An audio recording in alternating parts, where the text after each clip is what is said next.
Okay, I think we're set on. Thank you.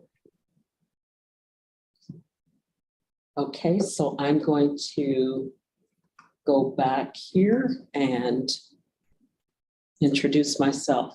Good morning, everyone, and welcome. You are viewing the Recreation and Conservation Office's website, where we are broadcasting live our firearms and archery range recreation programs evaluation meeting. I am here today with a team of citizen volunteers from across the state who will be scoring and ranking project proposals that are being brought forward by nonprofit organizations, state and local governments. These projects will be presented, the ranked list will be presented to the Recreation and Conservation Funding Board at their April meeting for their approval of ranked list. If all goes well, the legislature will approve funding for these projects and grants will be awarded in July. We thank you for joining us today to learn more about the Recreation and Conservation Office and the grants we have to offer. Feel free to visit our website at www.rco.wa.gov. We are ready to begin our evaluations, so I'm going to turn controls over to our first applicant.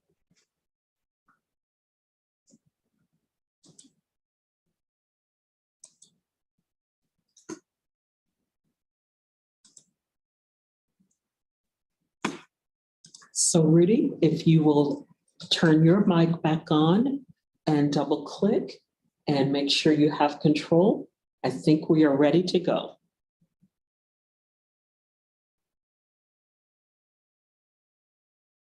So don't forget to unmute yourself.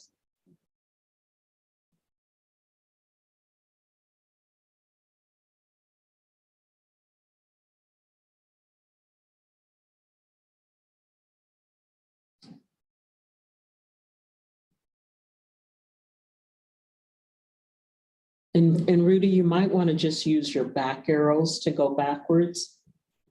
There you go. Now you're at your first slide. And then you want to unmute yourself because you're muted.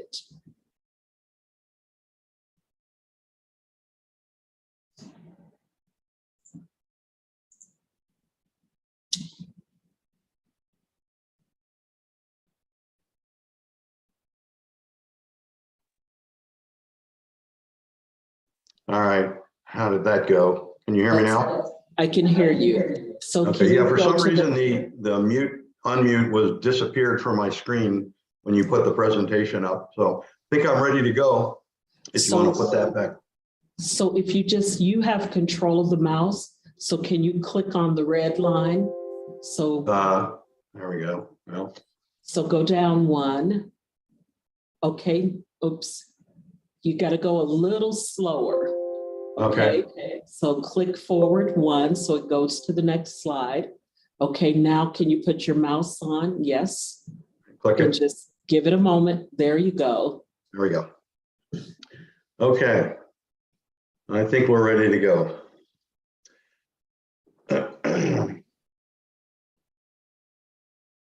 All right. Good morning, everyone. I'm Rudy Rudolph, Evergreen board member and NRI qualified Chief Range Safety Officer. Joining me today is the Evergreen President, Dan Soley. And Dan, I think you already did an audio check, so we'll move forward. And thank you all for the opportunity to present to you today.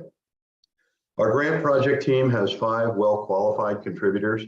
As you can see, we have our club president, vice president, myself as another board member, and we have our Chief Range Safety Officer and an NRI instructor and range safety officer as well.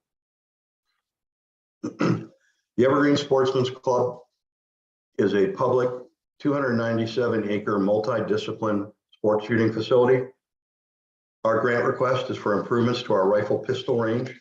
The rifle pistol range has 10 100-yard rifle pistol stations and 4 25-yard pistol stations. The proposed improvements will result in 15 100-yard multi-purpose rifle pistol stations. Evergreen is located in Little Rock between Tumwater and Rochester. This slide shows our location in Southwest Thurston County. The table lists proximity to other facilities in the region. We have many repeat customers that travel from beyond Thurston County. The backbone of our program is our volunteer RSO Corps. It's 30 strong today, and our reputation for customer service. We are committed to serving the general public with a safe and enjoyable recreational shooting experience. Evergreen is surrounded by rural landscape with the Capitol Forest to the west and north and the Mima Mounds Preserve to the east and south.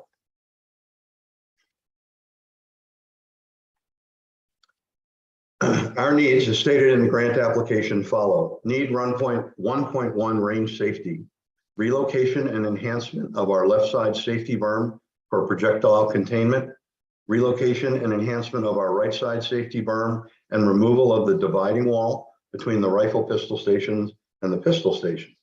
This will convert the 4 25-yard pistol stations to 5 100-yard rifle pistol stations. The lower photo shows that there is currently no overhead ballistics safety baffle. Need 1.2, grading and drainage. Stormwater is currently mitigated by an engineered culvert and swale that discharges to an on-site detention pond. Over the years, normal wear and tear on the range has changed the ground contours. Stormwater does not divert properly to the culvert and causes flooding on the range. Overall, grading improvements will restore proper drainage. Need 3.3 range control. Need 1.3 range control. Range control, or the RSO shack as we call it, is used for customer check-in and screening, lane assignments, safety instructions, and admin functions. The 1970s construction is plywood on wood studs. It's not sealed off from the weather. It lacks insulation, ventilation, heat, and noise suppression, and it has poor firing line visibility. Need 1.4, the firing line. The firing line has limited electrical capacity, no lighting or water service, a leaking roof, no safety or security cameras or PA system. There are deteriorating firing station tables and seating benches and insufficient rifle racks. Need 1.5, parking and restroom. The entrance lane and parking areas are deteriorated 1970s asphalt and crushed rock. There's no parking plan or parking stops, no stormwater drainage, and no designated ADA accessible parking. Dust emissions in the summer are continuous with vehicle traffic, and the current restroom facility is a portable unit. This diagram is a general overview of the project design. The safety berm improvements are shown at the top and bottom. The grading improvements for drainage are needed on the entire site. Cement dividing wall removal is depicted at the upper right. The proposed overhead safety baffle in yellow parallels the firing line, and the firing line and RSO shack improvements are indicated at right. Shown as the red arrows at the upper right is what I'm referring to as the ADA triad, the ADA accessible firing line, parking, and restroom connectivity. Project design 3.1 for need 1.1 range safety. The upper left photo depicts the side safety berm cross-section design. The upper right photo depicts the improved safety berm example, and the lower photo depicts the overhead safety baffle example. Project design 3.2 for need 1.2, the grading and drainage. The upper photos depict the properly drained range. The lower photo depicts the cross-section design. Project design 3.3 for need 1.3, the range control. This is the design concept for the RSO shack improvements, consisting of high visibility windows, roof, utilities such as power, water, and Wi-Fi, lighting, sound suppression, and environmental controls for noise, ventilation, and heat, as well as safety and security cameras and a PA system. This design will facilitate our no firearms check-in policy, enhancing safety, and the team will still need to complete what I refer to as a time and motion review before final design. We want to ensure that a single RSO can still effectively run the firing line. Project design 3.4 for need 1.4 consists of the 15 station covered firing line, roof, utilities, lighting, and safety and security cameras, precast cement firing benches and seats, PA system, and rifle racks. This includes the first piece of the ADA triad, downrange accessibility. We will reference the NRA Adaptive Shooting Program guidelines for the range design. Project Design 3.5, need 1.5, the parking and restroom.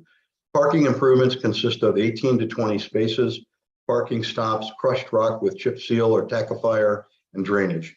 The ADA parking is the second piece of the ADA triad, and the third piece of the ADA triad is the ADA accessible vault style restroom shown here. We're a long-standing facility with strong and loyal customer base. We've expanded our hours in our RSO core. Our marketing efforts to expand our public customer base include membership exchange program, the Groupon incentive program, firearms retailer, coupon offers, and a youth program outreach and hosting. The renovations are designed to expand the pistol stations to full rifle pistol and increase safety and reliability. We host organization events such as the Congressional Sportsmen's Foundation Legislative Shoot, the Washington Guns Annual Event, and the Daughters of the American Revolution Annual Event. We will focus on continuity of operations during renovations.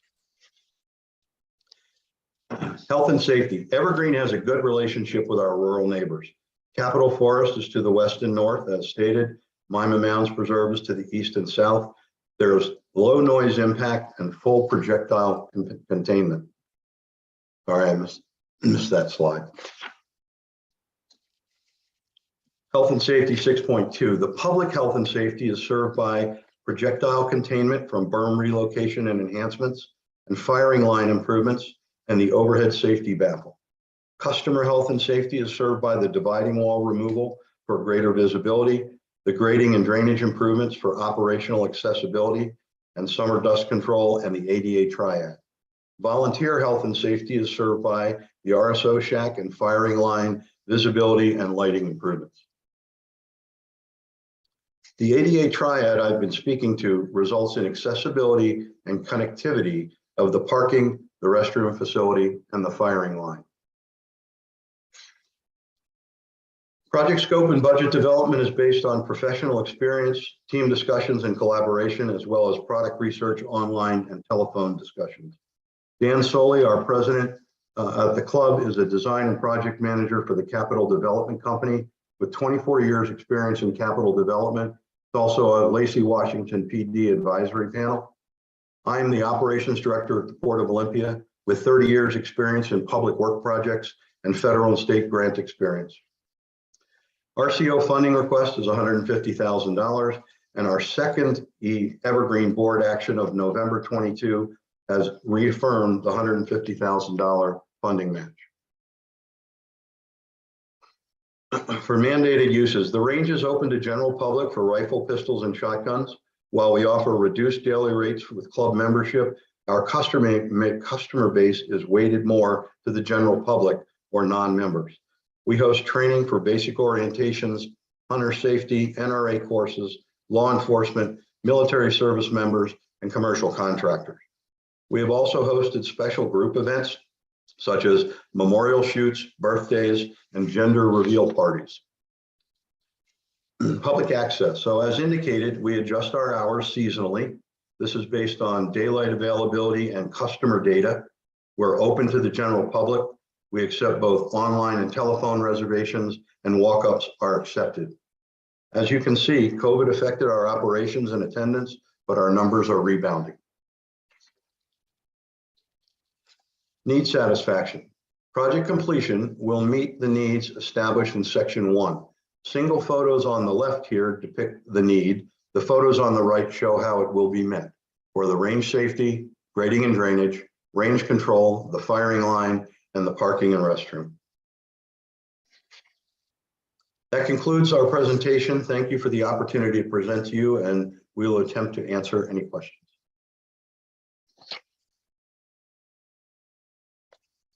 Thank you very much. Questions or comments from advisory committee members?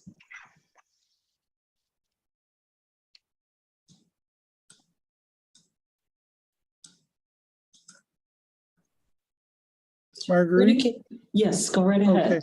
Chris Mauer, I have a question. Yes, sir. Will the ADA restroom have an electrically operated door? I did not see any sign of an electrically operated door in the photograph. Yeah, we haven't gotten down to that level of detail, but I'm certain that we can evaluate that as part of the detailed design. And as I recall, the state parks model that we looked at, they don't have electric doors, but I think it's a great idea, and we can certainly look at that and what kind of fun cost that would entail. If I can chime in really quick, the vault restroom will be designed to, I know there's currently an ICC ANSI code change coming up. And so it'll be designed to whatever the needs are there for public restroom for access and accessibility. And if electric door strike is something that we can utilize with a smaller approach radius that these vaults tend to have, we'll definitely employ that if we can get power to that facility. Thank you, Dan. I think Jay has questions. Hi, yes. I actually have two.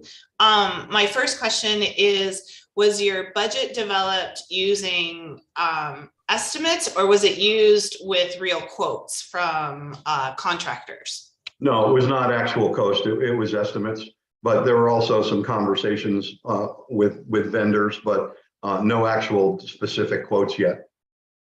Okay. We use RS Means here at work, Guardian RS Means, which is the kind of the baseline construction costing modeling program. And so we utilize a lot of that to help us do our square footage costs or acreage costs for some of the grading work, as well as the RSO shack. Thank you. And then is your attendance based on different people on a day, or is that daily attendance? So it could be the same people coming over and over again, or is it based on different families or different people participating? Yeah, Dan, you keep track of those data. You want to talk to that? I do. So I think probably 60% of our user base is repeat offenders. You know, they come quite often. And another 40% are, at least in the last year, were first or second time users who have returned to the range at least one time. So I look at one visit and a return as still a new user. And so I could drill that down even further if you wanted to, with some time going through our demographics through Square. But I think it's probably a mix both of repeat users and new users on that 2,000 number. Thank you. Hi, you are next. Thank you. Glad to meet you, Rudy. Could you tell me just a little bit more about the baffles that are proposed? I think in the last slide, you identified the need and then what was proposed to fix it, but I didn't see the baffles on that. And I'm just curious if you have a diagram of how many baffles would be proposed. What I've done is I've actually looked at a number of different ranges throughout the United States and the type that they have. And that particular photo, we're heading back to the last one. This one, Rudy. Let's see here. Let me go back one more here. Rudy, which picture do you want me to go to? Let's go back up. Keep going back up to the project design. Okay. And let's keep going. One more. And I think right there. So the ballistic safety battle, a number of different ranges I've looked at have different types, but they're pretty much the same concept where you're establishing that no daylight at the top. So you're going to be hitting the back. You're either going to, if you're going to go high, you're hitting that baffle, and if you're where you're supposed to be, you're going down range at the target.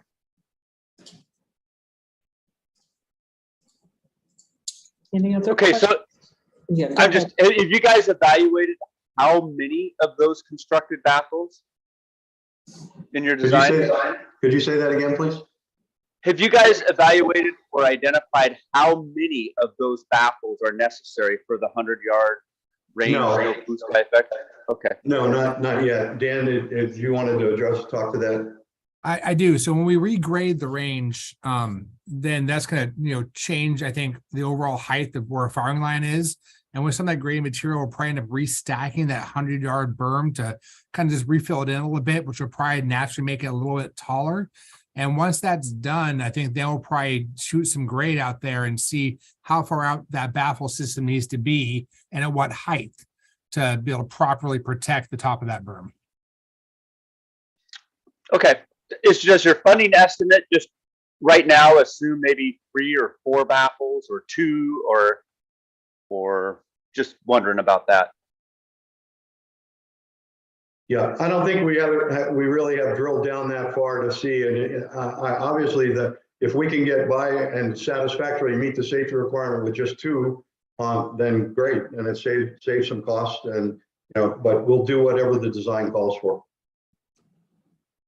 Okay, thank you.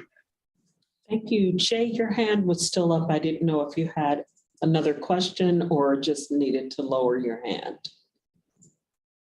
No, ma'am. Okay. Thank you very much. Any last questions from advisory committee members?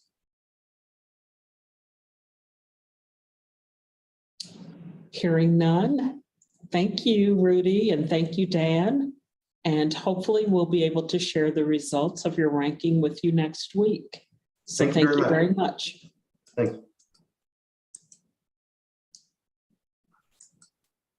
Carver is up next. And Dean, are you the one that's presenting? I'm not sure if it's Dean or Terry.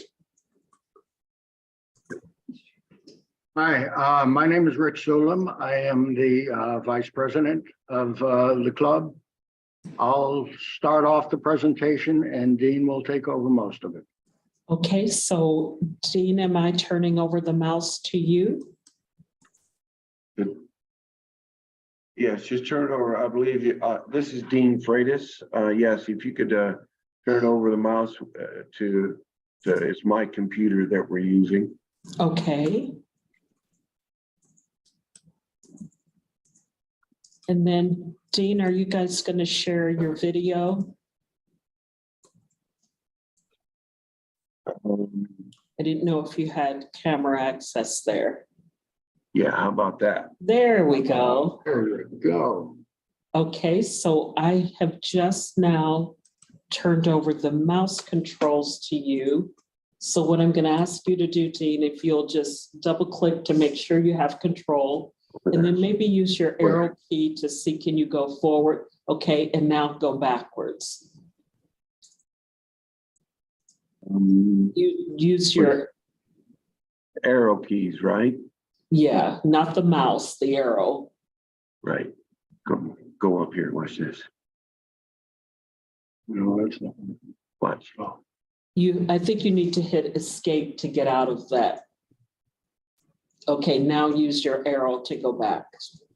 Okay, should we click on our? So, Go. okay, so let me just tell you this. Okay. There's a delay. Right. So you have to be a little bit patient. Right. So I'm going to do this again. okay. So now if you click the mouse to make sure you have control, okay? We're gonna. Now, Okay. now use the arrows on your keyboard Right to, there. But should we go ahead and address the first slide and then use the arrows, or just Sure. test it? Yeah, let's get it to work. Yeah, go ahead and test it one time. Now let it be. Okay, we're not getting in. Hang on a sec. There you go. Is that it there, ma'am? no. So Let double me, click. There we go. There we go. Okay. It's the left and right. Okay, arrow, okay. not the up and All right. down. There you go. Okay. As I said, my name is Rich Sulam. I'm the vice president of the club. Terry Holm was planning to do this presentation, but unfortunately he had a medical appointment that came up at the last minute. So we, just like Evergreen, our club was also incorporated in 1947. We've been around for over 75 years now. We're quite proud of our club. We currently have over 2,000 club members. We are, there we go. We are located in the city of Gig Harbor. And part of a very different environment from the last presentation, we are in an urban area and we are within the city limits of Gig Harbor. As you can see from this slide, to the right or to the east, there's a fairly significant housing development. And there are a couple other housing developments that have come in since this picture was taken. As a result, and partly as the nature of the members of this club, we are heavily involved in the community. We run several events to support the PTSD Foundation and bringing in significant dollars to them. One of the events is a blues concert, an annual blues concert that we put on to raise money for them. We also put on an annual event to raise money for Parkinson's Foundation. We host a chapter of the Armed Women of America, pretty active group on our facility. And there we go. And of course, we do honors education. Okay, I am losing the, I can't seem to move it forward that way. So there we go.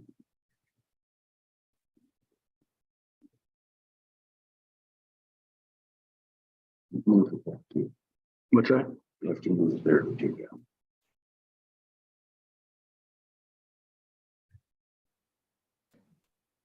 If you want me to, I can change the slides for you. Yeah, the key doesn't seem to be working for me now. Where's your escape? Okay, so just say next when you want me to go to the next slide. Sure. Next, please.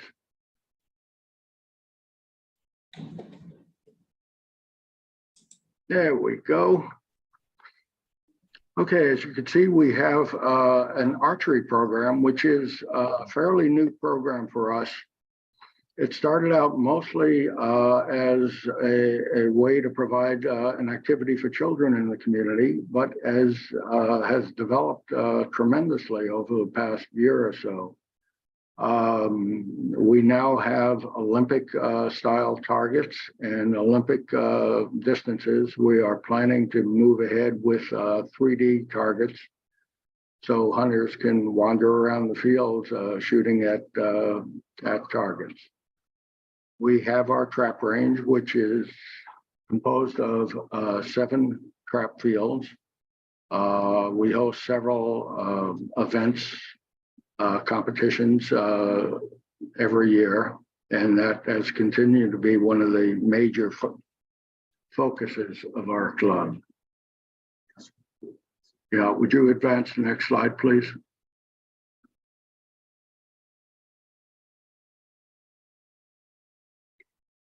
Well, when we get there, the next slide will show our pistol and rifle range. There we go. We have 6 lanes of pistol. It is, as you can see, the targets are on tracks. The targets go out to 30 feet. With the classes that we put on and the number of shooters we're getting, it's getting 6 lanes has gotten a little tight for us. So on the rifle side of our range, where we also have 6 lanes, we have installed tracks. So we can use the 3 of the lanes on rifle for pistol as well. Our rifle range otherwise goes out to 100 yards. Kick it. Yeah, advance it, please. Okay. Now we're going to get into the focus of this grant application, our 5 stand, and I'll turn it over to Dean. Thanks. Yes, indeed. Our 5 stand range is one of our newer ranges, and it's well used, including by members of our chapter of the Armed Women of America. Next slide, please. 5 stand, if you don't know, is the shotgun swing is restricted by vertical barriers. 5 shooting stands in which shooters shoot at moving targets. Targets are launched at various angles, and it's a lot of fun. Next slide, please.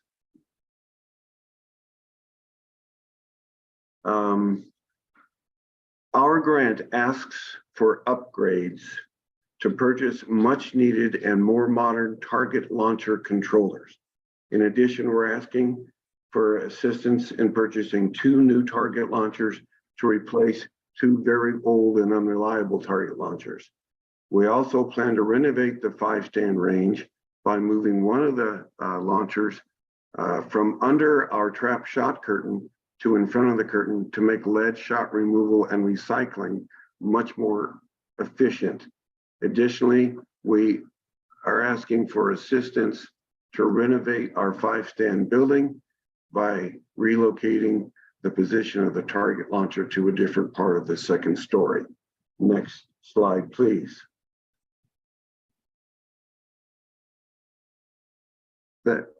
The help we're asking for is basically, as you can see here, the lower left picture is our current target launcher controller. As you can see, it is wired down to a piece of plywood. It is an ancient piece of controller. The very next picture in the middle bottom, whoops, looks like we advanced one. Can we go? There we go. Thank you. The target launcher that you see with the yellow targets on it is very old, very unreliable, and very difficult to find replacement parts. So we're asking for 2 new mobile launchers. In the upper right-hand corner, what you see is our current 5 stand building with a rather attractive blue tarp. We intend to replace that. I'll get into more about that renovation. Additionally, you see the bottom right picture, you see our target launcher number 2 that is contained inside of a house. We're going to move that forward and slightly north of its current position so we can add 2 more panels to the shot screen that will allow gathering and recycling of lead much easier. Next slide, please.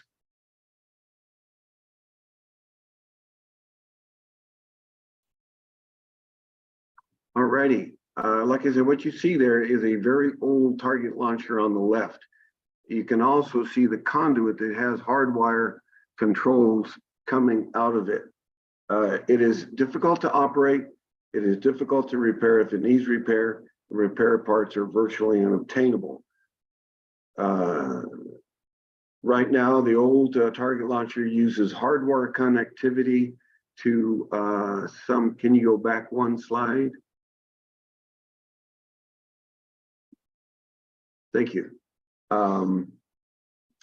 It launches via hardwire connectivity to some of our target launchers, which puts wires on the ground, which you're trying to get rid of. It creates a tripping hazard. The proposed new launcher is programmable and easy to operate.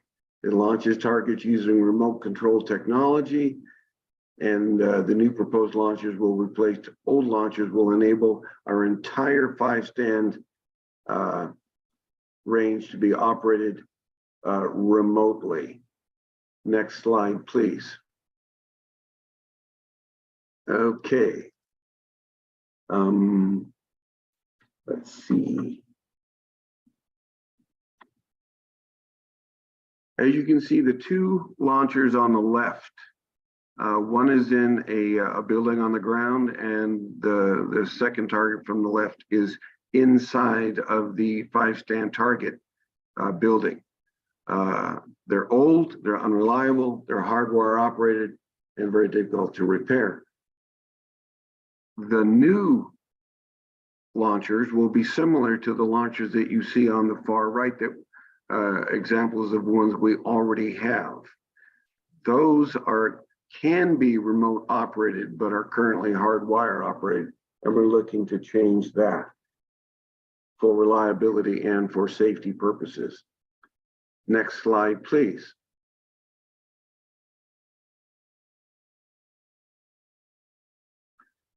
As you can see on the left picture, our launcher number 2 is under our lead shot retainment screen. What we intend to do in the right screen on the top blue panel is add 2 additional retention panels right there and move number 2 launch to where that little square is. It says new location of launcher number 2. Next slide, please. So Dean, Yes. your time is up. Okay. So I'm going to just flip very quickly through your slides. And whatever your key point is, you got to just do a couple of phrases. Got it. I'll be glad to do that. Okay, right there, what we're planning to do is replace the blue tarp with paneling and dismantle the far right side and move the target launcher to the center of the main building. That's part of our renovation of the building to include an overhang. We are the only 5-stand range in the Gig Harbor Sportsman's Club, a customer base area. Next slide, please. Design, basically, it is an upgrade of capital equipment, target launchers, mobile, that kind of thing, and renovation to the building and moving 1 target. Thank you. Next slide, please. I don't think you answered this question. Which question is that, ma'am? Number 4. Your next question is number 5.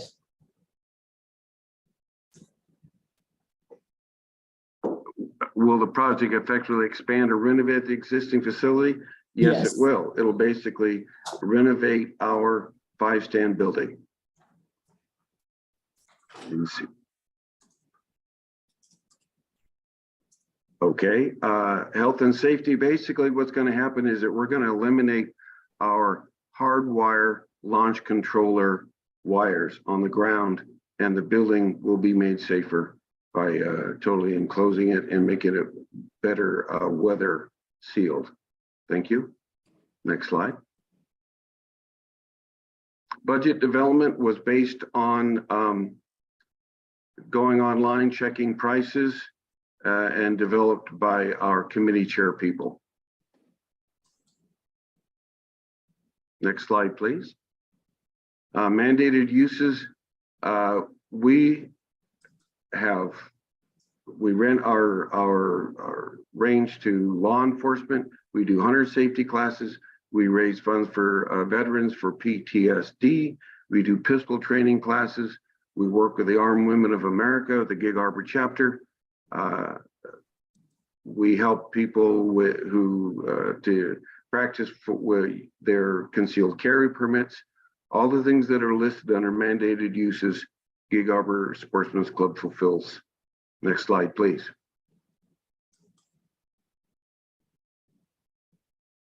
Public access. Members and general public are more than welcome. We do have memberships. Our hours are posted. We're a full access range to all people. Next slide, please. And those are questions that you don't, so need satisfaction? Need satisfaction. Need satisfaction. Once again, we are the only 5-stand range in the customer service base for Gig Harbor Sportsman's Club. We cover an awful lot of ground.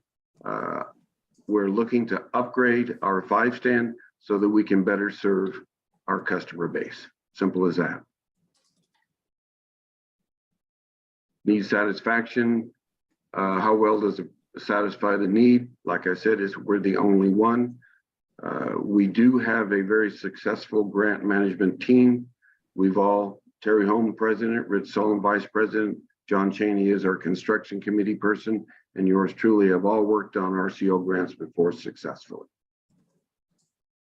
Next slide, please. And there we go. If there's any questions, I'll be glad to answer them. Thank you. Questions or comments from the team members? And we'll start with you, Jay. I wanted to know about your budget, if you did that based on actual quotes and working with contractors, or if you are those estimates? Okay. For the capital improvement for the target launchers, the mobility carts, and the launch controller, our chairperson for 5-stand went online and checked out prices and availabilities, and to include shipping and that sort of thing. So what we did was we chose the units that we liked the most and the prices that we thought that we could obtain. So those costs are indeed ones that we can duplicate online. When it came to the renovations, our construction committee chair estimated costs for materials, and all our work will be done by volunteers. Any cost that override our estimates will be absorbed by Gig Harbor Sportsman's Club. Thank you. You bet. Any other questions from team members? Bill, go right ahead. Yes, Dean and Yes. Nick, thank you very much. Question on public access Yes. availability, the hours that you are Yes. available? Yes, our hours are posted on our online site. They are also posted at each of our shooting venues. Occasionally they do change. I know they changed dramatically during COVID. We had to cut back on shifts. We made those postings at our website and on our front gate. Beyond that, I mean, I could list them for you if you like, but Yeah, Dean, I think the question really is, when are you open? Is we it are open Monday Wednesday, through Friday? Yeah. Wednesday, Thursday, Friday, Saturday, Sunday. We are open on various ranges. The 5-stand specifically is open Sunday. Trap is open Thursday night, Sunday afternoon, and rifle pistol is open Wednesday, Thursday, Friday, Saturday, Sunday, for a total of 7 shifts on those days. Additionally, we rent out the rifle pistol range to the WCCW, the Women's Correctional Facility here in Gig Harbor, for their training and for their qualification. We actually have a new contract being executed and written right now for another form of Coast Guard and Navy training and qualification for use on our rifle pistol range. So we're a pretty busy little range is what it amounts to. Very good. Thank you, Dean. You bet. Any last questions or comments from team members?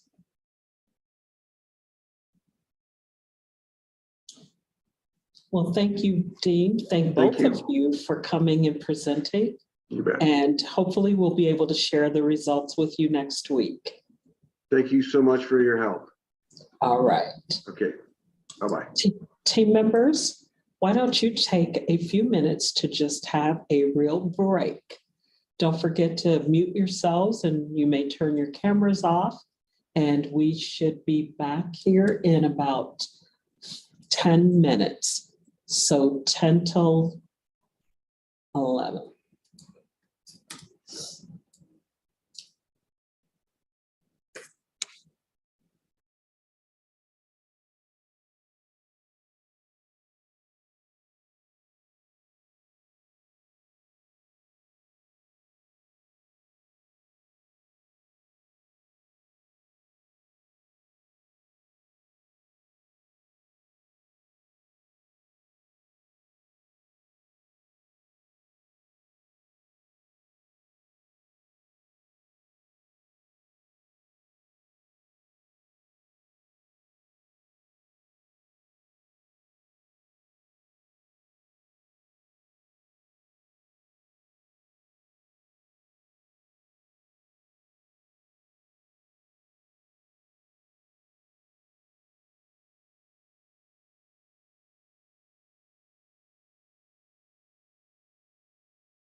Okay, I think we were just about ready to get started.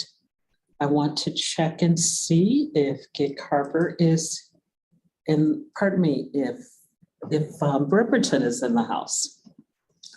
So Donald and Paul, are you there?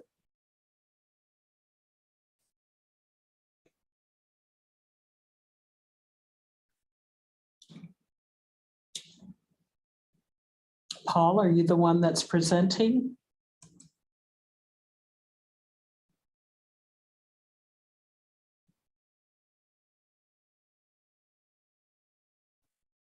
There. Okay, so you didn't hear me so far. Yes, this is Paul, and I will make the presentation today. Don is alongside me here and is available for questions, of course. And now we start my video so you can see us. Good job, good job. I Team guess. members, hopefully you are back from your break. And I am going to turn the mouse controls over to you folks. That's nice. And I'm going to ask that you just click, double click, make sure you have control, okay? Now try using the arrow key on your keyboard to go forward and back. Okay, well, we're not getting any response actually from those. So double click again. Use your mouse to double click. Oh, Okay. there we go. I think we're on. This is our second slide. And so yes, so just remember there's a slight delay. Okay, I'm going to reset my timer. Okay, here we go now. Yeah, okay. Okay. And then you may begin. Okay, and we will keep our presentation to the 12 minutes allotted. Here you see our clubhouse as viewed from Washington Route 3. And notice especially the public welcome sign, and we'll touch on that several times here. The next slide is our primary draw area, Kitsap and Mason counties. No, pardon me. Kitsap County is much more populous, so most of our people come from there, and the club is in Kitsap County. But we draw from all over Western Washington, and in fact, all over the state for special events like meetings that we have with Ducks Unlimited and the Pacific International Trap Shooting Association for our monthly sporting clays. So truly, we have a statewide draw. Okay. Next, this is the area for our planned activities in this application. There are three things we want to do. We want to replace the skeet house, the first one that people come to when they leave the clubhouse and head to the skeet ranges. That's part of the original campus and is in most need of replacement, and we'll have you the images of that to come. We need to replace the fences between the skeet fields. There's a safety issue there, which is not to the point of concern yet, but we don't want it to get there. Occasionally debris in the form of pieces of targets can wander into adjacent fields if the fences are not in proper form, so we need them to be. And then we are planning to build a pole barn, which is basically a storage facility. It's a covered empty space. We need that in order to store quite a few pieces of equipment that we have around the lot now that are covered with canvas and otherwise exposed to the elements, and the barn will provide them with some protection. So those are the three things: to rebuild the skeet house, to rebuild or resurface the fences, and to build a new pole barn. Okay.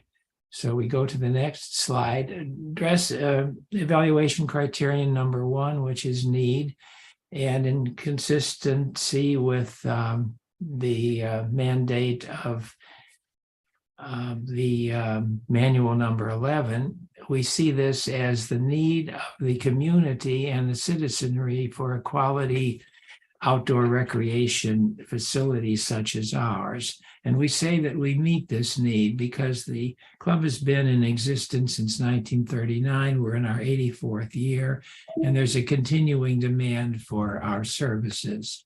So that we think expresses the external need, and that translates by devolution to a need of the club to improve its facilities to maintain our high standards. And that's the reason for this application and presentation. Okay, specifically, we need to talk about safety and noise concern. Safety is of the highest priority. In the history of the club, we've had no injuries related to a firearm incident, and we want to keep it that way. Noise is not of concern because we are not in a populated area. Here you see one of the projects. This is to replace this existing skeet house, and you see how the door is warped there and how the cladding is severely weathered. And this is really on its last legs, almost literally. This is the one side of the building, and here you see the other side, again, the warped door and the condition of the fencing alongside. Continuing, the new storage building will be on the near side of this building you see with the ladders hanging on the side. That is a storage facility we have now. The new one will be of larger capacity. These storage facilities known as pole barns come in kit form, actually, so it's more like assembling them than constructing them. All the pieces are pre-measured and cut. Here's a typical fence view. You can see that it doesn't look so great, and we really need to replace all of these. Here you see a view of a sporting clays competition. You see a squad on the left with the scorer and with a clipboard on the near side. And on the right, you see the long view across the campus to a location on the far side. You see four-wheelers, you see golf carts, and people use that to move their equipment from one location to another. Of course, many just walk. Criterion 3, project design. This is the heart and soul of our whole application presentation. These are the three things we want to do that I've touched on. One, to rebuild one of the skeet houses. And by the way, we're going to do work on all of the other skeet houses, which we will finance from internal funding, so that the whole row of houses will look good again. The others are not in deteriorated condition like the first one, for which we're requesting funding. Number 2, to erect the pole building, and 3, to replace the fencing. And we have all the skill necessary to do the labor on these projects. We have licensed, bonded, and insured contractors in all the building trades, and plenty of people willing to roll up their sleeves and get to work. Here's the design of the storage building, the basic plan, dimensions and so forth. And next is a view of the building as it will be completed. Notice the large doors. That's so that we can get equipment in, like front end loaders and whatever we need to move things around. This is the plan for the new skeet house, various dimensions and so on. And here you see what it will look like when finished. This is not one of ours now, but this is one that we will have looking like that. Further design considerations were asked to address the environment, sustainability, general things, and small works.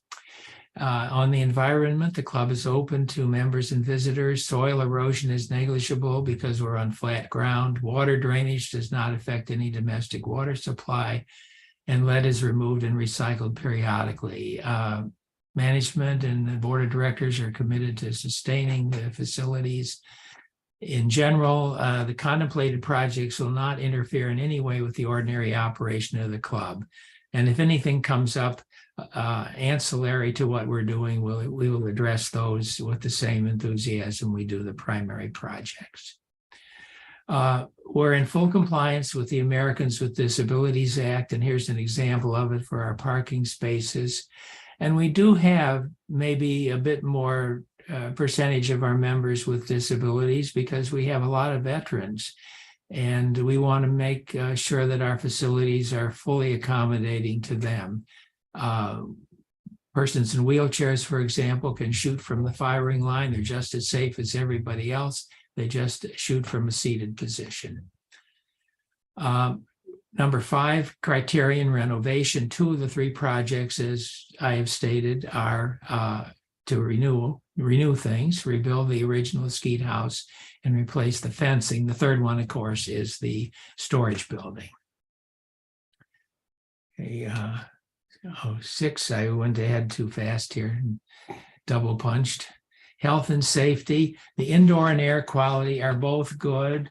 Outdoor quality declines during forest fire season, but that's for everybody in the region. The clubhouse has an automatic external defibrillator, and people are always present who know how to operate it.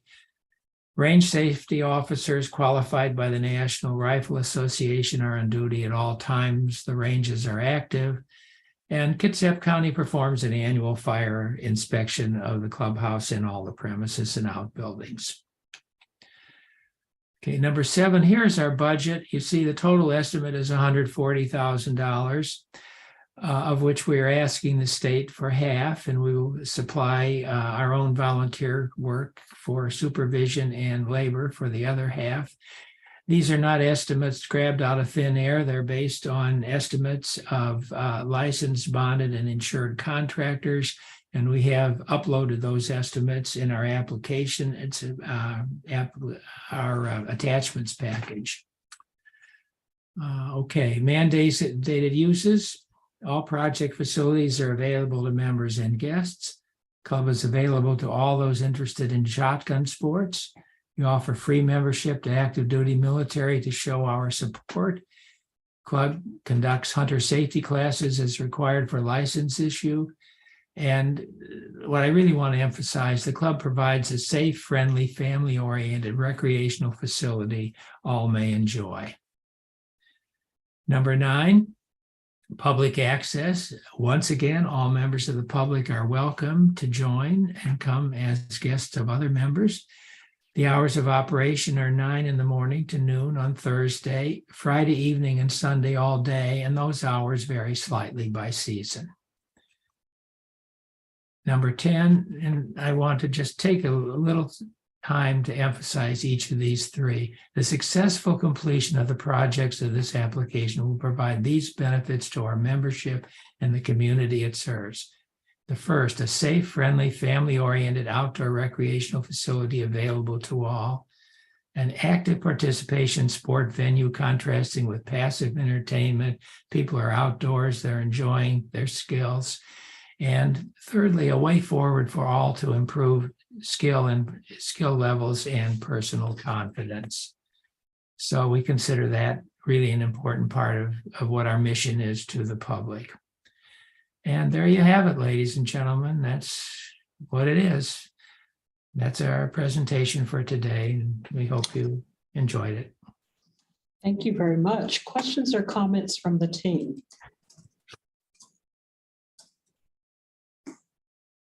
Go ahead, Ty. Yeah, hello. I have kind of 2 questions. One, what is, say, for instance, the lowest cost of your membership?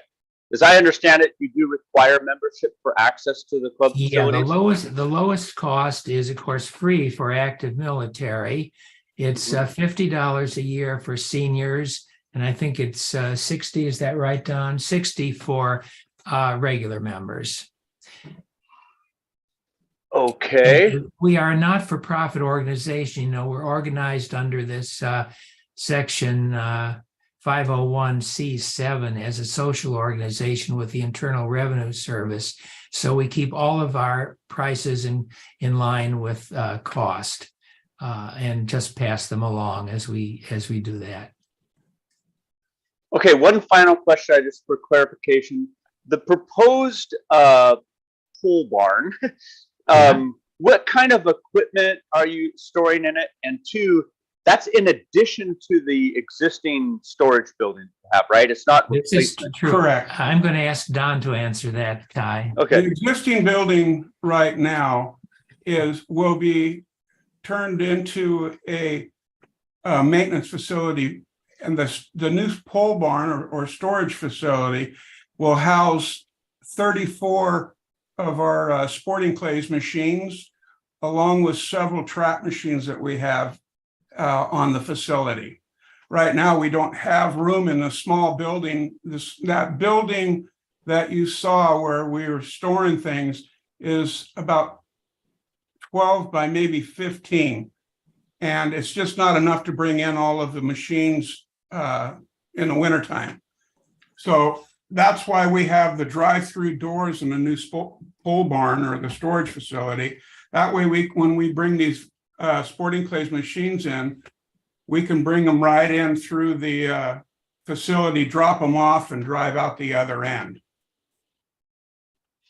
Okay, thank you. That's been helpful. Very good. Chris, I think you have a question or comment. Okay, Jay, go ahead.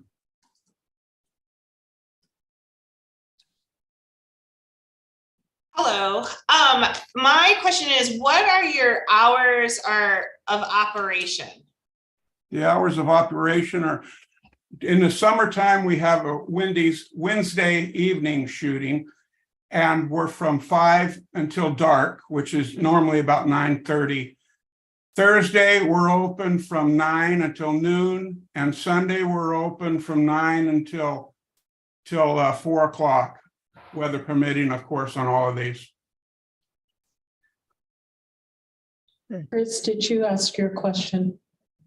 Marguerite? Oh, Yes. okay, Marguerite. My question was that they said in a slide that they had an automatic external defibrillator installed in the clubhouse. The AED has a battery that needs to be checked regularly. Correct. Is the battery checked regularly? Absolutely. In fact, we just had it inspected, and upon the inspection, we replaced the battery. It wasn't bad, but they said that it was getting, it was time for it. So we went ahead and replaced it. And at the same time, in March of this year, we're having a volunteer AED first aid class brought in by the Kitsap Fire Department. So that'll be there for all range officers, and of course anybody else that would like to come and participate. Right. It's installed right inside the Thank front you. door of the club with a big sign that identifies it. Okay, we just have a couple of quick questions, so make your answers very brief. Brian? Yeah, hey, thank you. I just want to clarify from the first question, if you are not a member or a guest of a member, there is no public access to your range? Yes, there is. Okay. What we do is we set up, because of that, we set up a fee, and actually, if you come in off the street and wanted to shoot at our facility, you become a member for a day. And Gotcha. what it is, it's just an added fee for shooting that day, and an added fee for shooting a round of 25 targets. Okay, thank you for that clarification. Uh-huh. So Paul, you know that if I came to your range and I wanted to shoot and I become a member, that is against our CO's policy. So we probably need to talk about the whole member for a day, because our thing about being open to the public, I should not have to become a member in order to shoot there. So let's just have a conversation offline to make sure I understand what you're trying to do. Okay, this is Marguerite. Yes. Yes, it is. This is Paul. We require safety orientation, of every new member to make sure that they understand the rules, not only of the NRA, but of the specific rules of the club, and that they are committed to abiding by them. So this is a way that we filter people and make sure that they understand the duties and obligations of shooting on the range. But certainly we can have this conversation, and I welcome it. Yeah, we can have this conversation, because I'm just telling you that RCO's policy is that being open to the public means that you have hours where the public can come and use the range. It does not mean you might require me to do a safety class, but if you insist that I have become a member or you sign me up as a member, that violates our policy. So that's why I just want to make sure when we talk about it that you understand that Okay, part. what it means for our 501c, all we have done is make it to where there's an added, basically, it's an added fee if you're not a member. You're still welcome to shoot at our club at any time. Yeah. Anybody can come in and shoot at our club. It's Thank just you. an added fee that we put down on our on our cash register where it says that you're a non-member. That's all it is. Okay, good. That talk- works. We'll talk about it. Thank Yeah, you very much. sure. All we need to So- do, maybe, let me ask, is to say, not to call this person who walks in a member, but say, call this person a guest, for example, guest for a day. Anyway, you can tell us what your requirements are, and of course, we will abide by them. Brian, did we get all of your questions answered? Jay, did we get your questions answered? You both had your hands up and I just want to make sure. No, I had another one. I wanted to ask all the candidates about their budget development to understand if they're estimates or if they're actual quoted costs, so that I have an idea of what that looks like. Well, in our case, we have bid quotations from licensed, bonded, and insured contractors, and we have uploaded those bids as part of our attachments package. So this is not something that we're just thinking about. It's hard evidence of what these projects are going to cost. And I invite you to look at those bids. Thank you. I missed them. I did pull up your attachments, but I missed them. They should be there So properly it labeled. I wouldn't think be an attachment, Jay. If you scroll and you click on the budget part in your fact sheet, so that it says metrics and cost. And then if you scroll down, it says development metrics. And that's where you'll see their cost. Is that where the, is that where the attachment is? No, It's not an attachment. There is an attachment page on our Paul, application. Don and Paul, Yeah, we have run out of time for you. okay, So I will make sure she knows where she needs to be looking. okay, thanks. So thank you both very much. I appreciate you coming and presenting. And we hope to be able to share the results with you next week. Well, thank you. Thank you for having us today. Thank you. All right. We need to move on to our next project. But just to make sure, so Jay, I wanted to just show you this. So if you're watching my screen, you see right here when we're on their project, you click on metrics and cost, and it drops you down, and here's their cost estimate. Correct. No, I'm aware of that. Okay, that's all we require. Okay.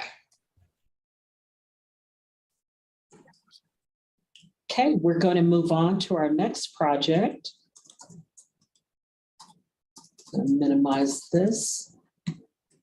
And Chad, are you there to present this one? I am.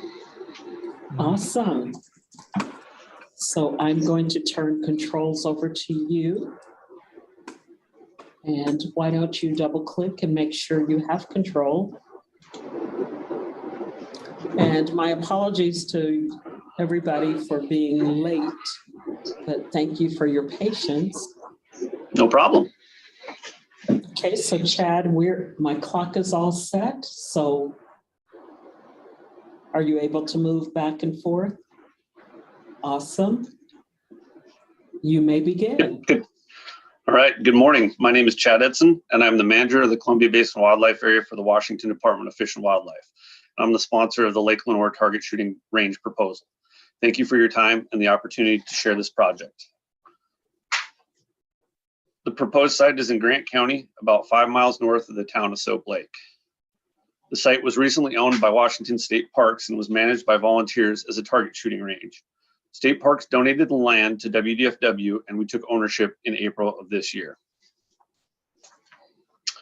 The agency-owned parcel is now part of the Sun Lakes unit of the Columbia Basin Wildlife Area. The Sun Lakes unit is mostly U.S. Fish and Wildlife Service owned land that is managed under agreement by WDFW. The site has been used for target shooting for many years without direction or structure.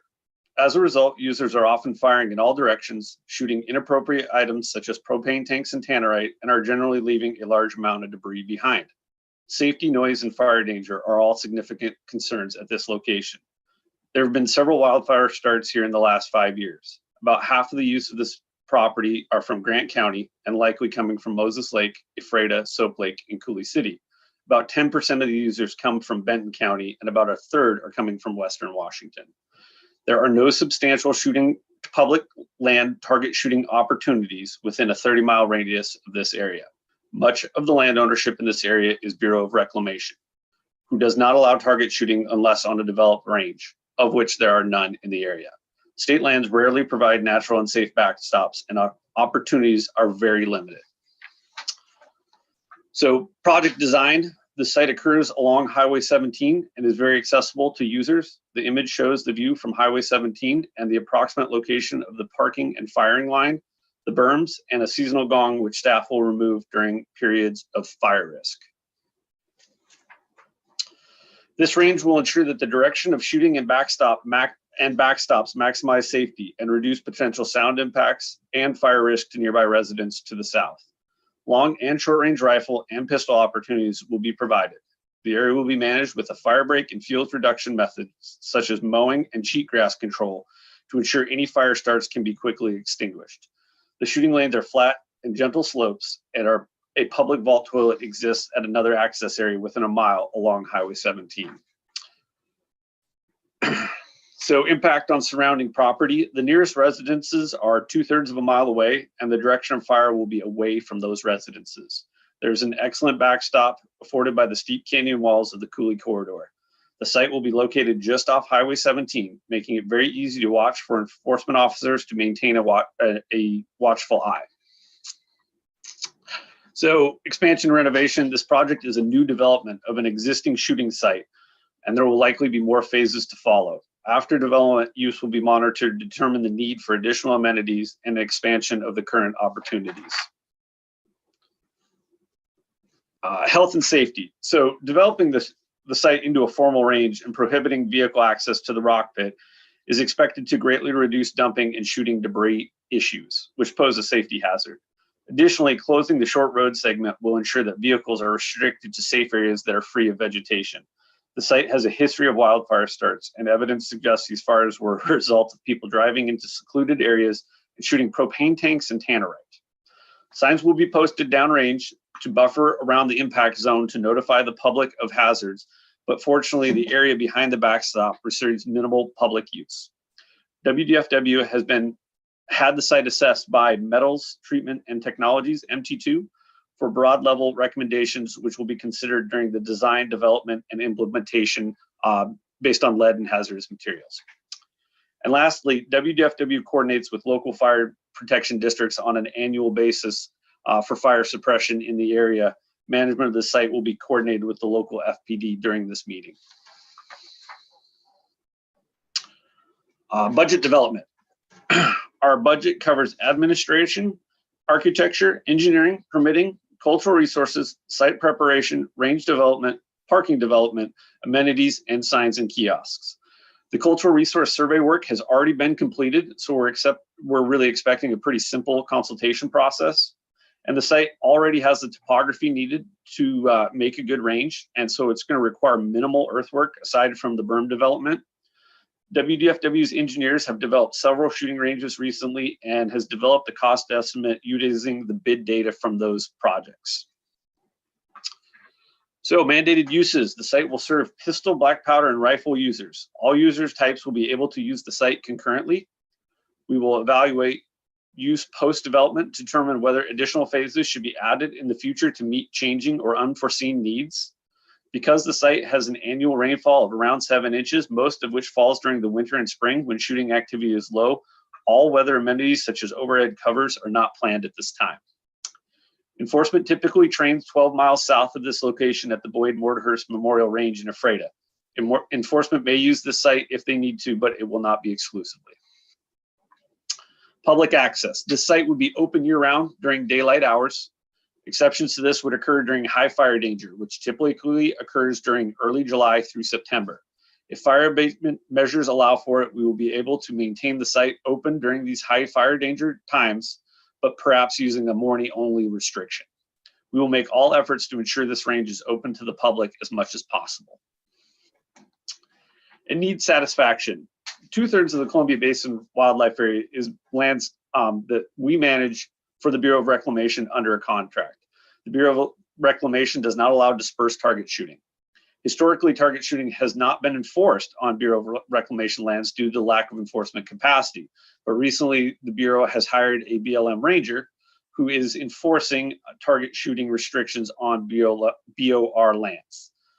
Additionally to this, during 2021, the Washington Department of Fish and Wildlife implemented a target shooting rule, which requires that shooters use a safe backstop measuring at least 8 feet in height. Both of these changes have greatly reduced the public target shooting options that could create conflict between enforcement and target shooters because we have no adequate locations to send them to. Today, users have the option of joining shooting clubs for a fee, which is generally around $100 a year. There are just 2 shooting clubs with rifle ranges within 30 miles of this general location. One's in Ephrata and one's in Quincy. This project will allow us to redirect target shooters from areas that are safe to a free range with multiple distances to sight their rifles in and test their skills on provided shooting benches with a similar distance to the fee-based ranges. This project is also identified in the Columbia Basin Wildlife Area Management Plan that was updated in March of 2022. And that's the presentation I have. Questions? Thank you very much, Chad. Did you address criteria number 10? The need satisfaction? Yes. I believe that was, oh, I'm sorry. I didn't advance the slide. Okay. So that's the need satisfaction. You know, we have this issue with not having suitable target shooting locations on the rest of the wildlife area. They've gone away from various different rules or regulations or enforcement. And so what we really need to develop a range to create, there's a need and we need to create a range. And then I'm sorry, because I didn't participate in technical review. So this is a new range. It's a place where people have been going shooting and now you're just building a range. Yes, absolutely. Okay. It's been a sort of a user-created, user-developed shooting location with a variety of directions of fire. It's, as currently operated is unsafe. We're looking to create a safe range at the previous location. And then back around slide 12, you said that because of its location, you folks didn't feel the need to, you weren't in a rainy area, so you weren't planning on a covered shooting station. What about heat and sun? So going back to the fire danger is we likely would have the range open only mornings during high fire danger. Okay. So it would sort of be a self-regulating situation. We would have the range closed during the hottest, driest parts of the day for fire safety. Okay. Thank you. That answered that question. Team members, are there questions or comments from you? And we'll start with Bill.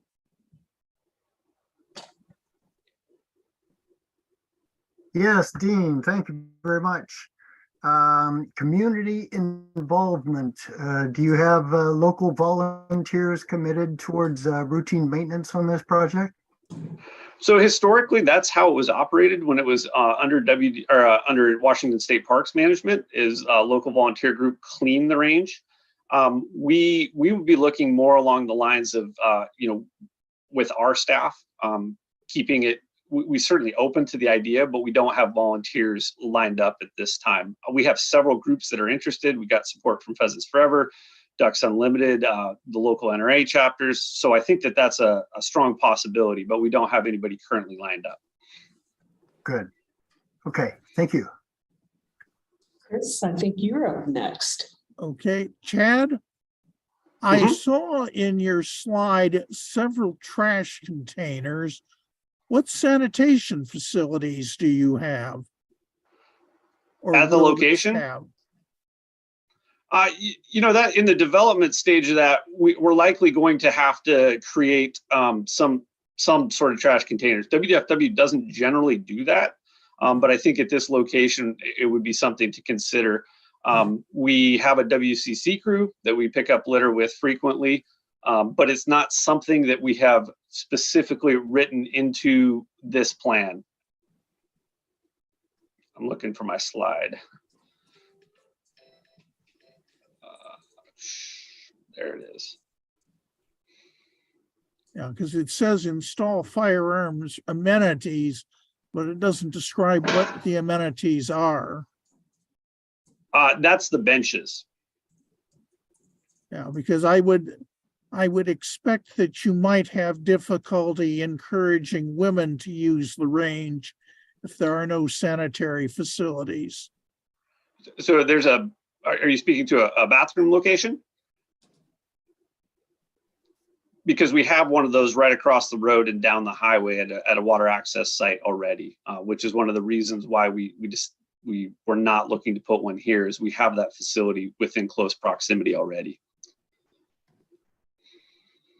Okay. Any other questions, Chris?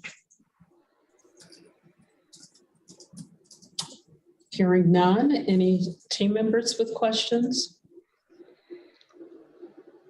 Okay, well, thank you very much. Chad, we appreciate it. I'm going to take control of the mouse again. Okay, so now you can Thank you move for the your mouse time. freely. And thank you very much. We hope to be able to share the results with you next week. All right, thank you. So team members, if you don't mind, if you want to just take maybe a 5-minute break, we have 2 more projects and then we'll wrap up. So why don't you take 5? We'll start up at, it looks like 11:36.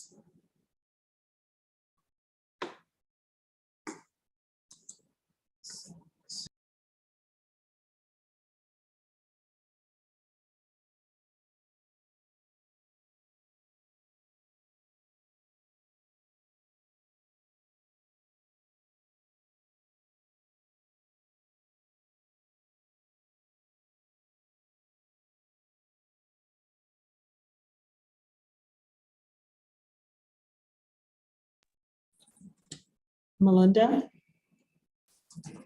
I think you are up next to present. Okay. And you've been in and out of the room a couple of times, so I wanted to make sure you weren't having technical difficulties. No, I'm good. I just signed in and I realized that you guys were a bit behind, so I just signed off. Oh, okay. And I was trying to see when you guys were gonna be ready for me, so. Yes, so we in about 4 minutes. Alrighty, sounds good. Okay, thank you. I just wanted to make sure.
think you guys are all muted, but are you guys ready for me?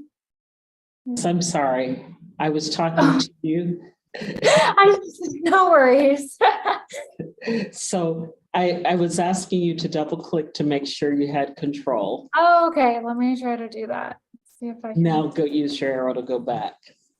Okay, Thank you so much. Okay, the clock is ready. You may begin.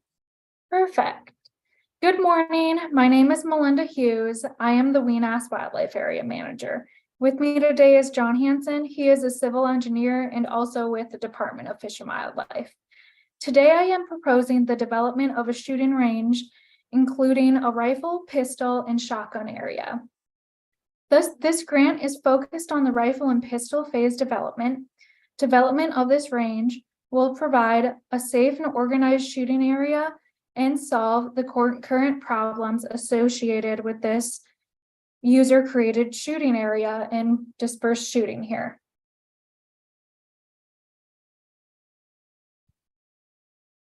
Durr Road is located a few miles southeast of Ellensburg within Kittitas County. Kittitas County held over 44,000 people, with its largest city of Ellensburg that held over 20,000 people in 2022. The annual growth rate of the surrounding area is just over 1%. Ellensburg is also a college town, with the college being Central Washington University, so that's another popular feature to this town. The location for the shooting range is in the central part of the state, bringing people from all over the state, especially people from the west side, also come over pretty frequently to the wildlife area here.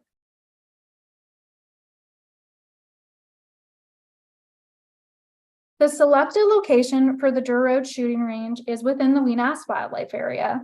It contains higher elevation shrub steppe habitat. This map also displays shooting ranges on the south end of the Weenass Wildlife Area, which have been both very successful. The range we're looking at is on the north end, and as you can see, we really do need to develop something there to accommodate for that huge population on the north end of the Weenass.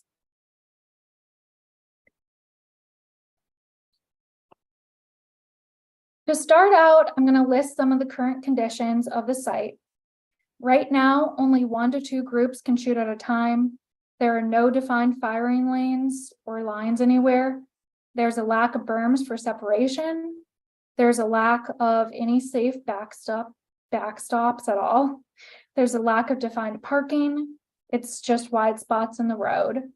And every year we also deal with the risk of wildfires. So the 2 biggest concerns here are health and safety. With the current state, the current conditions provide no accommodations for safety of target shooters beyond an individual's own behavior, and other recreation users can be at risk here. Every year we receive complaints about unsafe and illegal target shooting practices. With all the dispersed shooting sites, any opportunity for lead containment or abatement is not possible. Many of the shooting sites have no backstop, and in some areas where shooting occurs, there are administrative roads and informed trails. We want to transition Durr Road from being a place to go shoot wherever and however you want to a safe, contained, and pleasant place to shoot. This will also create a situation where lead containment and abatement is possible, and other recreation can occur without ongoing conflicts here.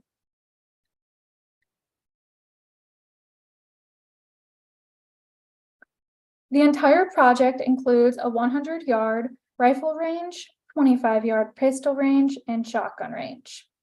This FARR grant will focus on phase 1 of this project, with developing the 100-yard and 25-yard range. The shotgun range will be a second phase of this project. Our project will be renovating a user-created range into a range built to NRA range standards that will provide the infrastructure for an orderly and safe place to shoot. When the project is completed, it will have defined areas for rifle, pistol, and shotgun target shooting, as well as the necessary supporting elements. So, this is a quick overview of the 100-yard range. The projectile containment will be achieved by constructing backstops and side berms, as well as the topography of the area. We're going to be using some of the topography to help with the side berms. And this next photo here, this is just a quick overview of the 25-yard range and the design of it created by John. Very similar to the 100-yard, just with at least the supporting features of it.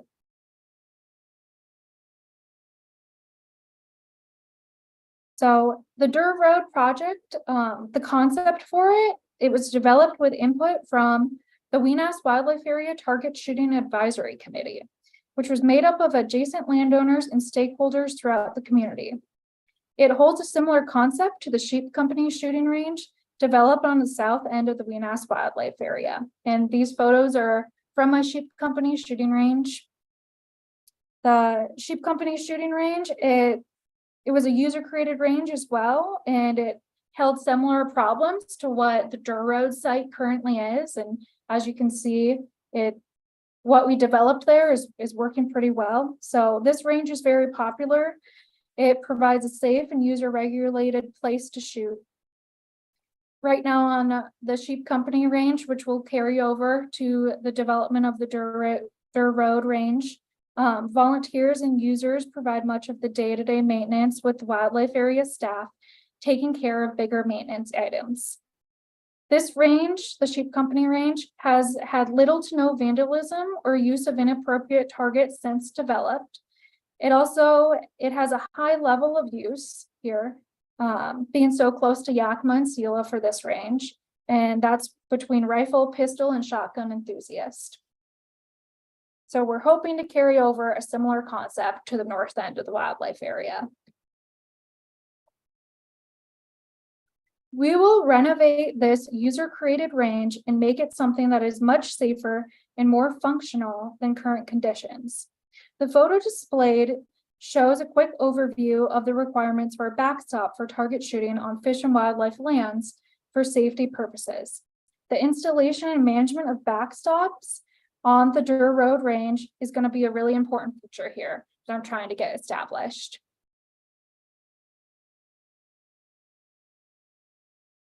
MT2 firing range experts consulted on the proposed area in June of 2022. MT2 is the largest nationwide professional firing range lead reclamation and maintenance contractor in the United States. They assessed the Durr Road area to develop a proposed timeline for lead abatement for us. A developed site here will create a defined area with backstops so we can go and reclaim lead. We will be contracting this out using state funds based on a need basis. Annual spring cleanup with volunteers is done every year, also for trash, in addition to weekly trash pickups by wildlife area staff. So that photo, the Volunteer Earth Day, that's something that happens every year at the Durr Road site right now, with the Kittitas Field and Stream Club leading it. The site will also be routinely patrolled by WDFW law enforcement officers to make sure users are abiding by rules and safety protocols. The total cost estimate is $300,000 to complete phase 1. Phase 1 will complete a 100-yard and 25-yard range with necessary supporting structure. WDFW will be providing a $150,000 applicant match with state funds that I have secured. This match, combined with the $150,000 of FARR program funding, will complete phase 1. This budget was developed with our Fish and Wildlife engineer, John Hansen, from him referencing costs from several other developed ranges throughout the state, such as our Sheep Company site. We recently did have 2 successful projects, and one of those is the Sheep Company site and also the Swakane Range in Chelan County.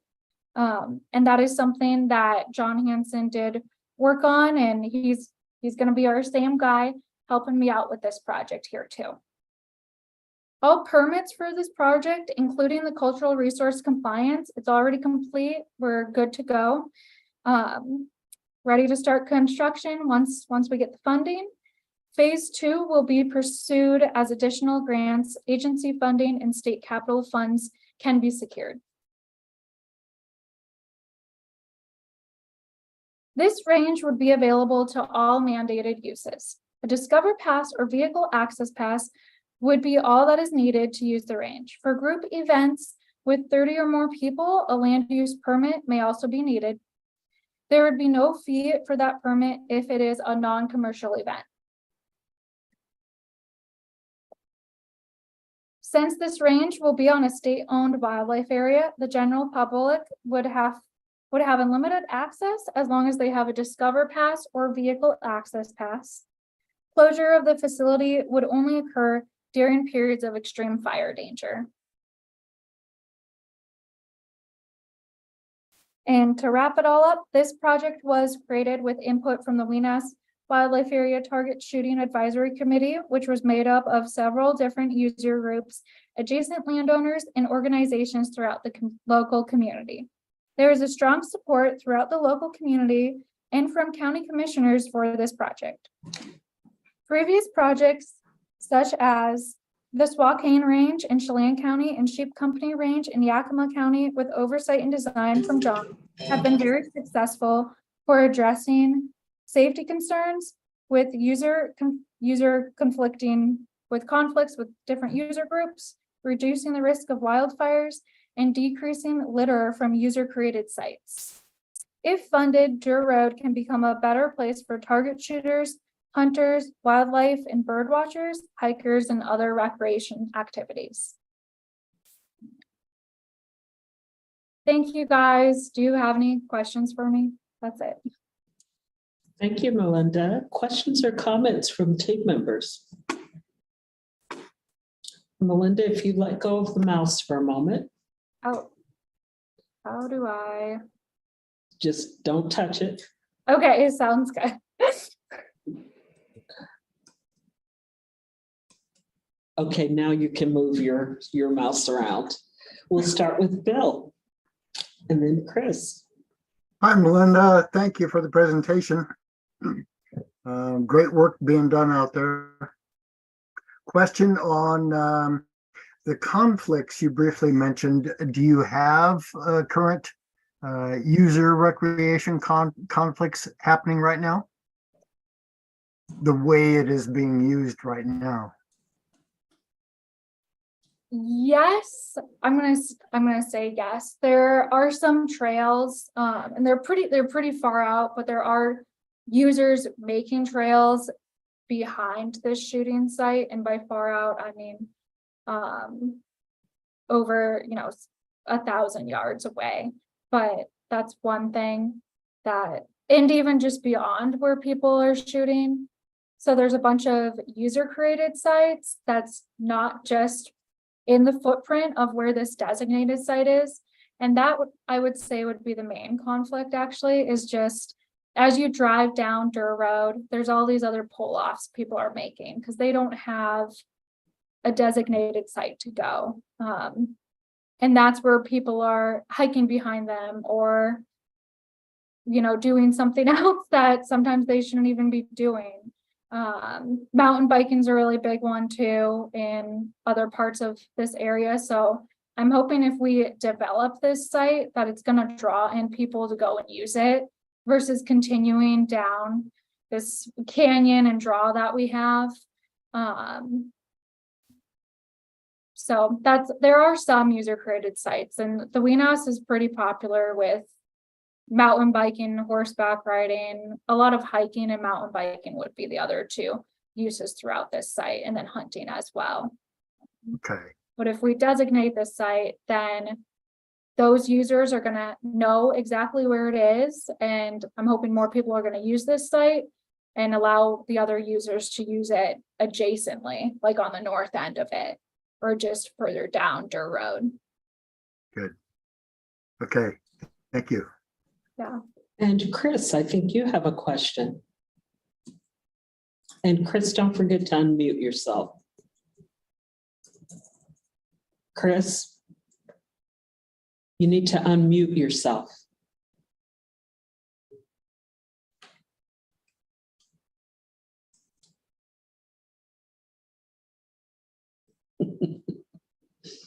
Oh, thanks, Now- Margaret. now we can hear you. Melinda, there are two things. In a future phase, you may want to consider adding a 200-yard range. Mhm. Secondly, I saw several trash containers, but no sanitation facilities.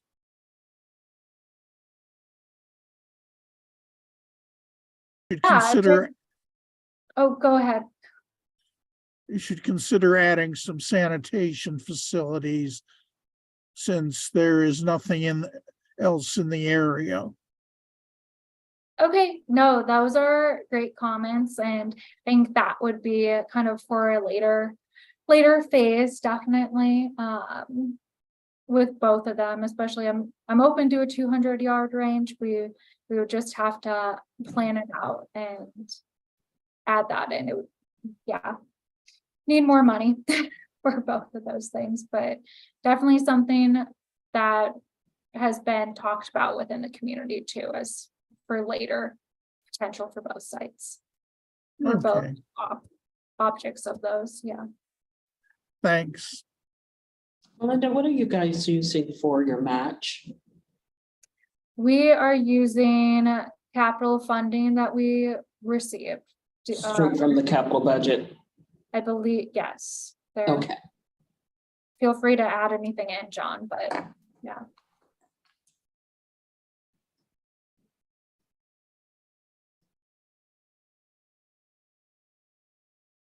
John, were you going to add something? No, yeah, capital funds for the match. That's been aligned. We had that aligned because we have all permits ready and we're ready for construction. This can move really quickly once we get this grant lined up. Great. Thank you so much. Thank you. Appreciate it. Melinda, we hope to be able to share the results with you next week. Okay, perfect. Thank you guys for your time. I appreciate it a ton. Thanks much. Team members, we're on our last project. Alyssa, are you the presenter and speaker? Steve Nelson will be presenting today and I will be assisting as needed. Okay. So Steve, am I turning the mouse controls over to you? No, we're going to do this by voice prompt. I think Alyssa is going to advance the slides on my cues. Okay, we can do that. Okay. Right. So Alyssa, I've just turned the controls to you. Steve, are you going to turn your camera on? I'm going to try. There Did that you work? are. Okay. We see you. Magic of technology. Sometimes it is. Yeah, I know. Okay. My timer has been reset. And so you are ready to go. You may begin. Good. Hello, my name is Steve Nelson. I am the Secretary Treasurer of Cowlitz Game and Anglers, who are the co-applicants on this. I am also the range manager and chief safety officer. The Cowlitz Public Shooting Range is a public use facility that is part of the Cowlitz County Park System. And it's operated as a joint project of the County Public Services Department and Cowlitz Game and Anglers Club, a private nonprofit organization. We've been open for 10 years, serving the general public in the surrounding areas with no restrictions or limitations on attendance. Slide, please. Oop, we got that one, all right? Leave that one. The range features a 300-yard combined rifle pistol range with a covered shooting area that has 22 stations, a 100-yard open tactical type range primarily used by law enforcement agencies, a shotgun trap shooting range, and an archery range with an additional knife and axe throwing area. The range is conveniently located about a mile east of I-5 from exit 52, just north of the town of Castle Rock. Leave that one there. The range is an 80-acre site situated on a larger 320-acre parcel adjacent to the Toutle River. The site is owned by Cowlitz County and is dedicated to recreational uses and use as a repository for additional dredge spoils from the Toutle and Cowlitz rivers following the Mount St. Helens eruption. The Cowlitz Range is the only shooting facility within about 50 miles that is open to the public and offers a 300-yard rifle and pistol range with no caliber restrictions, offers black powder muzzle loader shooting, a tactical shooting range for law enforcement use, and a trap shooting range. Our service area includes Thurston, Lewis, Cowlitz, Clark, and Wahkiakum counties and some of northern Oregon. We see almost 5,000 range users annually, not including the law enforcement and youth shotgun shooting groups. In a recent survey, we found that over 60% of our users came from outside of Cowlitz County. Slide.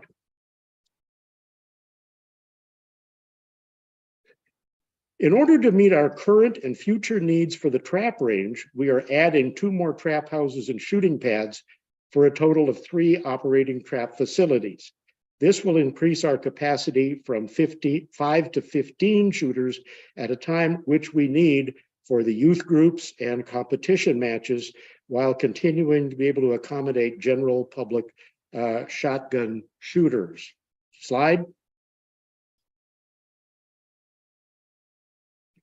Shotgun shooting sports are increasing in popularity and demand among youth-oriented groups like the FFA, 4-H, Washington Youth Education and Shooting Sports, the Scholastic Clay Target Program, and others.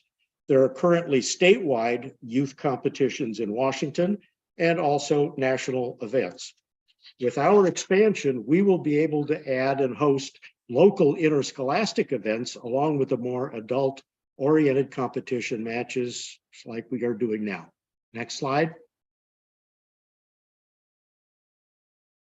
The trap range area is located about 2/10 of a mile from the rifle pistol range and the education building there, which has full restrooms.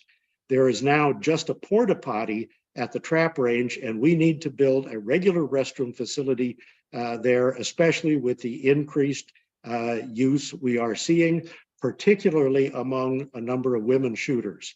Next.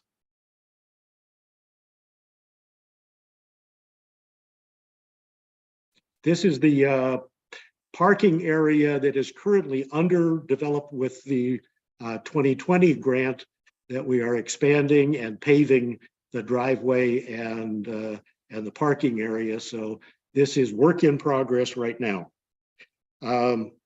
Next. CXT Concrete Products offers an economical modular concrete restroom unit that is suitable for locations like the range.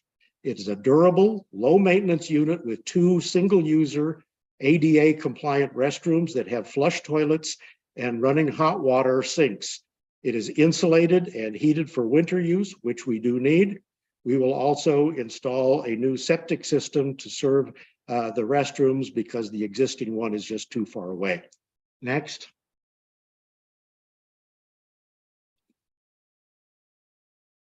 So here is an overall aerial with the trap range, the parking area, showing the proposed location of the new restroom and septic.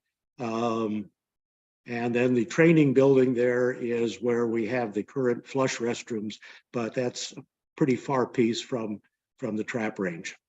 It'll be located on the south side of the trap range parking lot area, which is the most convenient site for user access and for the utility connections. The new septic system will be sited either just south or east of the building. Next.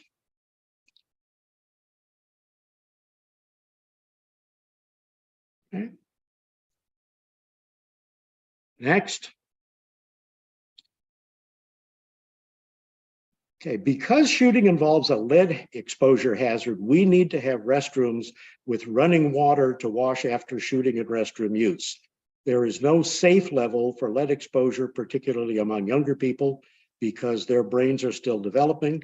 And lead has a serious and permanent adverse effect on neurological function, affecting all people. Next. The overall cost for the project is estimated to be about $154,500. Some of the incidental cost items that are shown may not actually be needed. They're included on a precautionary basis. The two main items are the restroom building itself and the septic system to serve it. The restroom building is a prefabricated concrete-based unit. The cost is approximately $99,500, and that includes delivery, installation, and tax. This ends up being economically favorable as compared to doing a one-off stick-built type structure. The septic system cost has been conservatively estimated at $25,000, but we think it'll actually come in a little bit under that based upon a more detailed design. The water and electrical services for it are already in place. Next.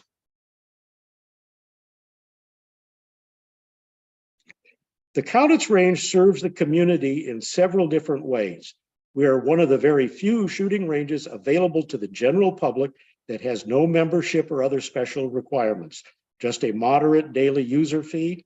We're the only 300-yard public range around that has no caliber restrictions. We also allow black powder shooters. Muzzle loader hunting is becoming much more popular recently because it increases shooter or hunters' time in the field. Next. We currently host State Patrol troopers for their training needs and have done so since 2016. There are about 100 troopers in District 5, and we have range sessions twice a month for their required training. In 2022, the Cowlitz County Sheriff's Office started operating in our 100-yard tactical range for their training, including the local SWAT team. And this year, that area will also increase the usage among several other local law enforcement agencies. And we're looking at being able to hold training things for concealed pistol permit holders. Next. Cowlitz Game and Anglers, which manages and operates the range for the county, has an active state DFW hunter education program at the range. 10 of our members are serving as state certified instructors. The classes are done at no charge. There is currently only one other hunter education program operating in North Cowlitz and South Lewis counties. So we're seeing quite a draw on that. We have also created our own in-house youth firearm safety training program, offered completely free of charge, aimed at youths generally from about 8 to 15 years old. We include free lunch and snacks on that. August is National Shooting Sports Month, and every August we offer a First Shots program to introduce people to the fun and challenging sport of shooting clay targets at our trap range. People just show up and shoot. We provide absolutely everything else free of charge in there. So that's been pretty impressive. The range is always supervised by a staff of volunteer range safety officers who are trained and certified to NRA safety officer standards. This RSO training program is also offered to the general public, not just for our range, and we have several other ranges who have sent their people to us to be trained as certified safety officers. Next. The range is open to the public 6 days a week, at least 6 hours a day. The current user fee is $15 per day, but disabled veterans, active duty military, and kids 12 and under shoot completely free. We also offer an annual pass, which is very popular with our frequent users, some of whom shoot every week. Our all volunteer staff helps keep the costs low which the users appreciate very much. We provide the public with a modern, clean, safe, well-supervised place to enjoy shooting sports, along with serving the needs of local law enforcement. In our 10 years of operation, we have never had a serious injury or incident. That's it. You have one more question, and that's need satisfaction. Oh, I'm sorry. I guess I forgot to advance that slide. Yeah, Cowlitz Game and Anglers has partnered with the county to manage and operate the range. We will be celebrating our 10th year in May in there, and we have tremendous community support, been successful, as you can see from our popularity. Well, thank you very much. Appreciate that. And I am opening it up for questions or comments from team members.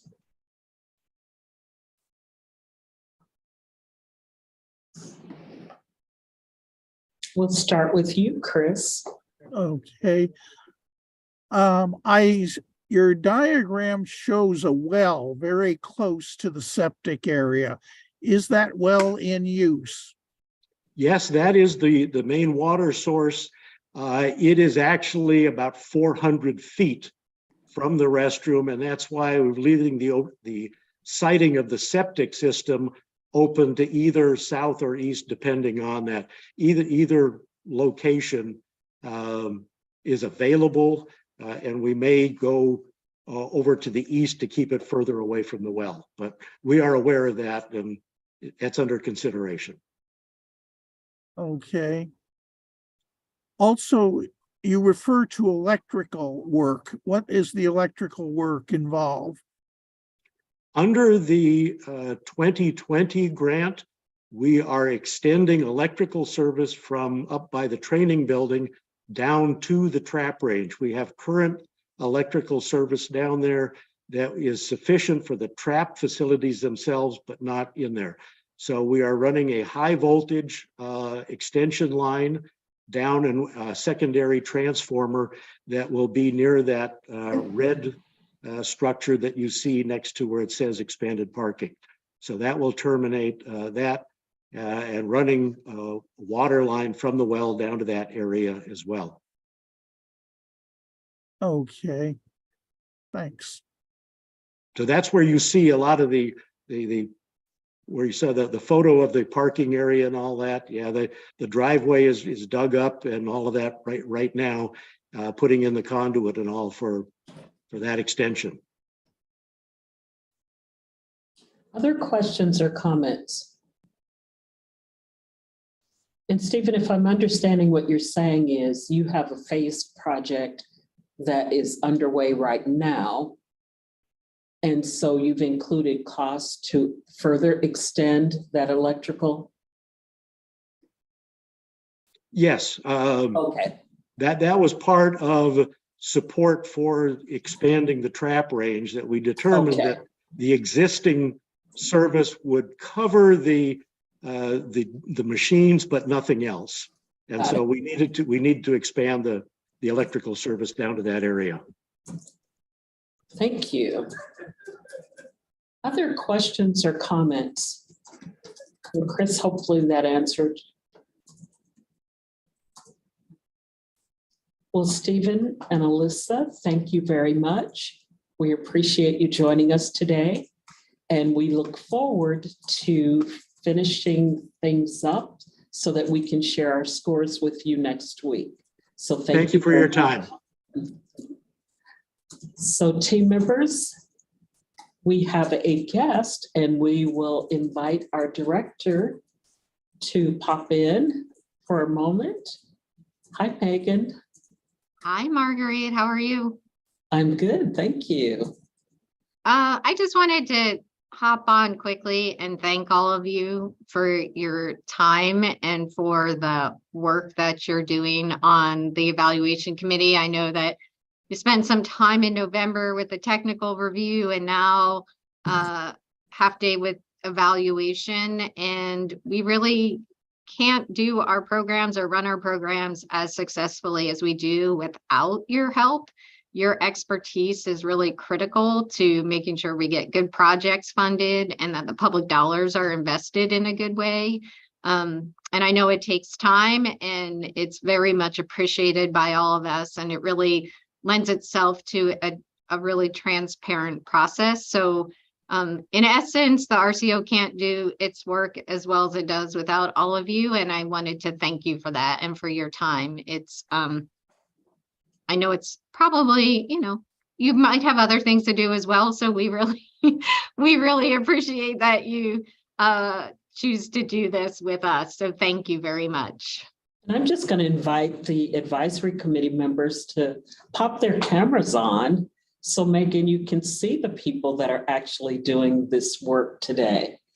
They have been asking some very good questions, and I know they are doing their best to score fairly. Yeah. So I just thought you would like to see some of the people that are helping to get this work done. Thank you, everybody. Yeah, thank you. And team members, thank you so much for bearing with us. As you can see, I'm not the best timekeeper.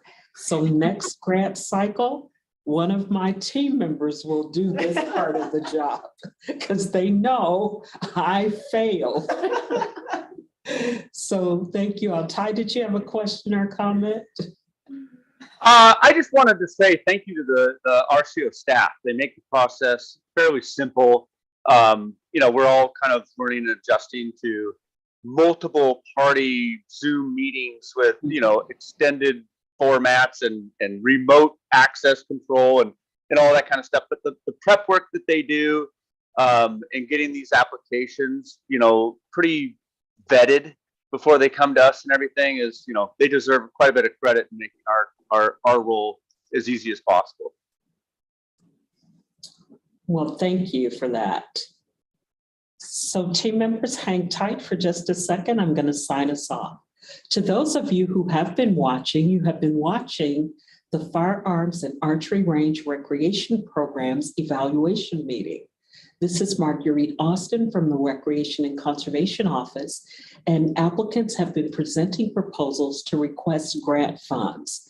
We evaluators are scoring and ranking the projects today and will present their recommendations to the Recreation and Conservation Funding Board at their April meeting, where the board will approve the final ranked list.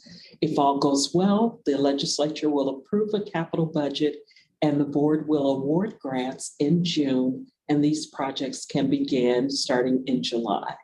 Thank you very much for joining us. To learn more about the Recreation and Conservation Office and the grants we have to offer, please visit our website at www.rco.wa.gov. Thank you very much and have a great rest of the day.